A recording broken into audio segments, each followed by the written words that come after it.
So that was Democratic Senator Joe Manchin earlier on CBS This Morning. Let's bring in Washington Post columnist Dana Milbank, who joins us now on set. Good to see you. Good to be with you. So President Trump struck a deal with the Democrats on the debt ceiling, and last night had this bipartisan dinner with senators on tax reform, and today he'll have another bipartisan meeting with members of the House. What do you make of this new outreach to the opposition? It's an outrage. Can you imagine? Right? Democrats can you believe it that they're actually reaching across the aisle? It's really a commentary on the state of our politics that that the very notion of making a deal with or even talking to people from the opposite party would be this kind of sacrilege. And I was just writing about the extent to which Republicans have stuck with him, you know, through the Access Hollywood tapes, through Charlottesville, through, you know, every manner of outrage. But oh no, don't sit down with Chuck and Nancy and do things their way. And what did he actually do? It was a 3-month deal to postpone an argument. It wasn't even a substantial change. But I think it's about the tribal nature of politics. You can do anything you want in Washington as long as you're loyal to your own tribe. And if you start fraternizing with the other tribe, you got a big problem. So, I mean, you listed off just now, but in your article, all these sort of concessions that the Republican Party made, whether it was, you know, neo-Nazis, groping women, you go on and on and on. Firing James Comey. Yeah, I mean, you've got a really sort of descriptive Even Steve Bannon paragraph right there that, you know, people should read your article. What does this say about the state of the Republican Party? Well, I think they're beginning to get nervous about 2018. You know, there was some hope that Donald Trump would not be a drag on them and possibly even a lift. Yeah. What they're doing right now is they say, okay, this guy is extremely unpopular, except with 28% of the country. Tends not to be the 28% of the country that votes in the midterm elections. So they would like very much to put out this image that, you know, there's Republicans, there's Democrats, and somewhere out there, unrelated to any of them, is Donald Trump. That way they can sell themselves as their own brand in 2018. As I point out, it's, you know, you can't just sort of do that as a matter of convenience after it was the embrace of the Republican establishment of Donald Trump in the general election that allowed him the win, that brought, you know, his support from that, you know, 28% core support to enough to win, well, maybe not an outright majority, but enough to win the presidency. But his approval ratings have always been pretty low. They've definitely taken a dip recently, and a dip in his core supporters, a teensy bit. But a low approval rating is not new. No, that part's not new. The part that's new is what you mentioned. There does seem to be some erosion of the very core supporters, the people who wouldn't care if he shot somebody on Fifth Avenue. Those people will be with him unless they feel betrayed. I don't think they're going to be betrayed by, you know, talking to Democrats. They're going to feel betrayed if they find out, oh, wait a second, these manufacturing jobs aren't coming back, the steel jobs, the coal jobs, unfortunately, they're not coming back. So I think people may feel betrayed, but that's a ways down the road, and I don't think they're going anywhere. Another question if they show up in the midterms.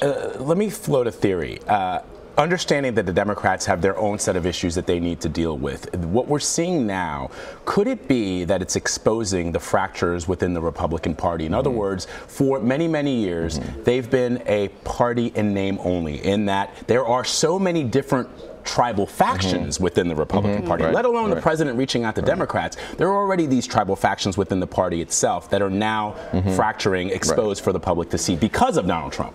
It's because of Donald Trump, but it's also sort of inevitable when you control both houses of Congress and the presidency. You know, for 8 years, Republicans had all these differences, but they were unified by one thing. We are opposed to what Obama is doing. Whatever he's doing, it doesn't matter. Even if he's proposing what we had proposed 2 weeks ago, if he's proposing it, we don't want it. So this is what drove them together. Now, this should be driving Democrats together now in opposition, but you see Democrats are not as good at that, and you can see they're now having their own little fight over single-payer health care.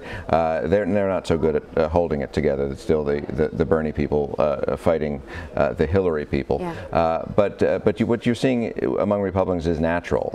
It's a point of, you know, the dog caught up with the car. Now what do you do? And now they fight among each other. I want to ask you that. I want to ask you about the Bernie Sanders, you know, floating this idea of universal health care. But in general, what do you make of how the Republican Party has been reacting to what they're seeing? Well, sorry, the Democratic Party has been reacting to what they're seeing with the Republicans. Well, I think they've been playing it reasonably well up until this point of saying, you know, we're going to come out with a limited agenda, but it's a populist economic agenda. We're not going to go chasing all these social issues that divide our own members. You know, they've been tiptoeing away from issues of gay rights, gun control, the other issues where that might split their own party, focusing on the economics. I do think that this attempt to make the single-payer health care, this litmus test for Democrats, is dangerous because, first of all, it's a distraction, and you can see the Republicans are delighted to talk about Democrats trying to impose socialized health care rather than having their own debate over whether they can actually do something with Obamacare. So in a way, it's letting Republicans off the hook at a time when you would think the opposition would like to shine a spotlight on them. Dana, while we have you here, let me ask you about Hillary Clinton, and she's now making. I think she wrote a book. I think she wrote a book, and she's doing the rounds. And two things that have emerged from the interviews that I've seen that she's done. One, she clearly points the finger not just at Fox News and other right-leaning outlets, but the mainstream media for allowing Donald Trump to rise to the top of the primaries and certainly to win the presidency. She blames the media in that regard. Also, another interesting point that she's made is the consistent nature of which the Republicans have harped on the Benghazi tragedy. And she does point out that it did not happen that way when Ronald Reagan, for example, was president, and you and I are old enough to remember the Marine Corps barracks bombing in Lebanon. Her point being that throughout the course of our history, we've had tragic situations where members of our diplomatic corps have been either hurt or killed, and for some reason this became a unifying factor. Going back to your point about what unified Republicans, what do you make of her arguments?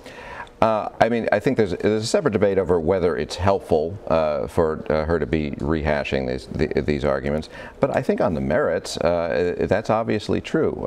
You know, and it's not just a one-party thing. We've lost all sorts of barriers and boundaries in terms of what's politicized and what isn't. So, in a way, it would be shocking if Benghazi wasn't politicized in that environment where everything else was. And you know, unfortunately, she's right. We and the media, except for the Washington Post and CBS News, created Donald Trump as a force, could not stop running nonstop coverage of his rallies, marveling at the phenomenon and what it did for readership and viewership, and I think it's still propping him up to a large extent by following all these red herrings and tweets as that he tosses our way. It's funny that if that is true, isn't it ironic that he consistently attacks the mainstream media, even though, according to some media watchers, the mainstream media gave rise to his presidency? Well, that's part of the shtick. He is the most avid consumer of news. I mean, he's sitting there in the White House not listening to an intelligence briefing, but watching what is it, Fox and Friends or something. Right. Dana Milbank of the Washington Post, thank you so much. My pleasure.